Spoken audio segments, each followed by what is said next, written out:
నలుగురు మగబిడ్డలను కనడంతో అయోధ్యలో పండగ వాతావరణం నెలకొంటుంది. అంతఃపురంలో ఎక్కడ చూసినా సందడిగానే ఉంటుంది. అది చూసిన దశరథుడు ఆనందంతో పొంగిపోతుంటాడు.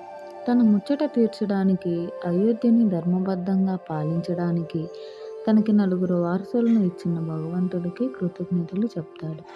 ఒకవైపు పాలన పనులు చూసుకుంటూనే మరోవైపున తన పిల్లలతో ఆటలాడుతూ సంతోషంగా ఉంటాడు.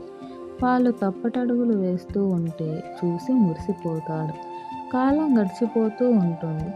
రాముడు, లక్ష్మణుడు, భరతుడు, శత్రుఘ్నుడు కూడా ఒక వయసుకి వస్తారు.